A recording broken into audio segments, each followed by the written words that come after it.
Thank you very much. It's great to be here, and it's great to see so many people here.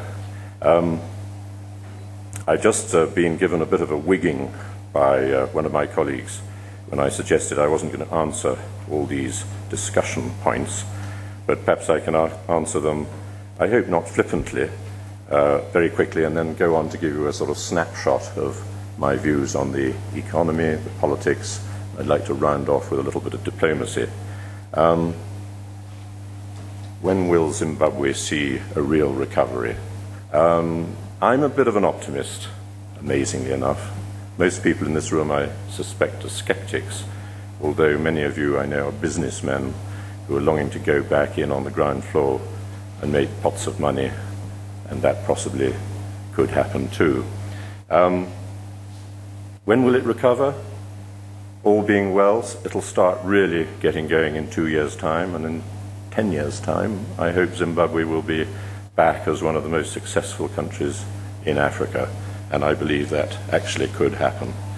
I'm not going to sort of go through all those bullet points, but some of them may come up in my presentation. I must look at the time. I see Zimbabwe as a mixed picture on all fronts.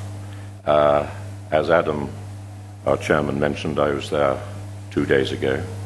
And let me put forward what you may think is a naively sunny scenario before having a look at some of the gloomier points which might make the sunny scenario look rather pathetically naive. The first thing to say is that compared with back in March 2008 when I was there, Zimbabwe is miles better, far better. It was flat on its back then. Inflation, as you all know, the IMF, I think, put it at 5 billion, almost a world record, possibly a world record. The currency was meaningless. It was a traumatized country. Between March 08 and July 08, it was a truly miserable country. Several hundred members of the then still opposition party, the MDC, had been killed. I think the majority of Zimbabweans, especially the middle class and the urban ones, felt they'd been tricked once again, beaten, buffeted, and an election stolen. The mood has changed. It's not totally upbeat. I think it's very mixed. I would describe it as a mood of nervous suspense, tinged with frustration, some disappointment, a fair bit of fear, especially in the rural countryside. But there is hope. Zimbabwe does have institutions still. It does have potential. Above all, it has good, talented, skilled people. And also, one should say that compared with 2 years ago plus, the violence is down, considerably down, although not absent.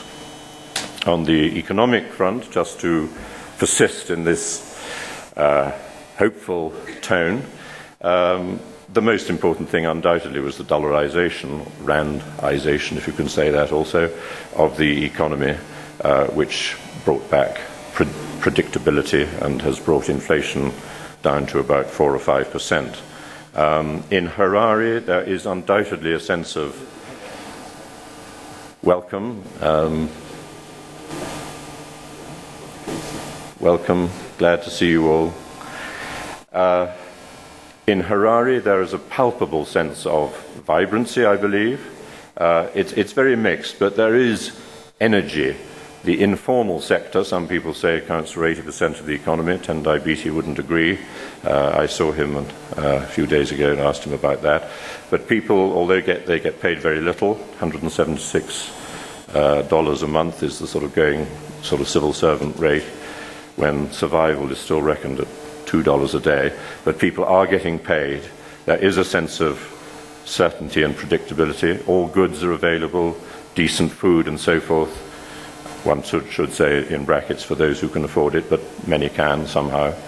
Even on the agricultural front, although tobacco, the motor of agriculture, dived in production by into about a fifth of what it was, it is coming up again.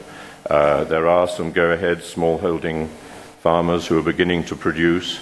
There's definitely an upward curve in tobacco. It's got a long way to go. Maize hasn't done too badly. Some of the other indicators like beverages, the sales are way up. You can't, I fear, quantify statistically. In fact, statistics are still very hard to come by, but cars, judging by the congestion, have hugely increased. And then on the social welfare front, education and health have definitely improved in the last 2 years. Whether this can be put down to the inclusive government entirely is open to debate, but I would say certainly it can be. AIDS, which of course is a long-term problem, but it's worth mentioning the incidence is down from 31% a few years ago to less than 15% now. I think they're getting on top of it. Basic health services, especially in the towns, are beginning to resuscitate and so forth. Now let's get to politics. Quite hard to be upbeat, but I'm going to be for a bit before getting to the gloomy bits. It's, I think, quite amazing that the inclusive government has survived. People who are trying to kill each other or call each other traitors a few years ago are a little bit more polite. The Prime Minister will be here in a minute to tell us that he gets on personally, not too badly, with even the President. There has been a widening of political space, there's no doubt about that.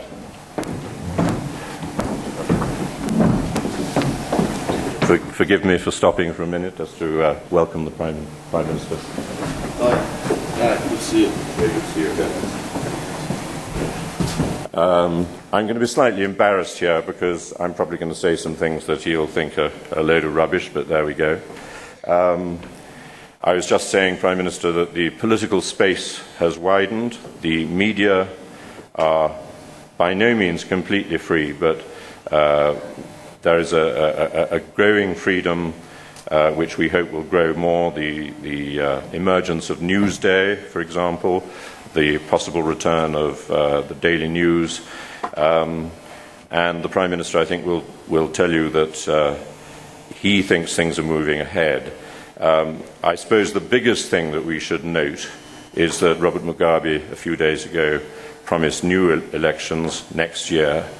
The draft constitution, which is moving slowly, they say should be ready by the end of the year, probably won't be, but maybe, this is the optimistic scenario, by the end of next year we should have seen a parliamentary vote and a referendum on a new constitution, an improved electoral roll, possibly new constituency boundaries, and things ready for a better election at the end of next year. I think that's the sort of optimistic scenario.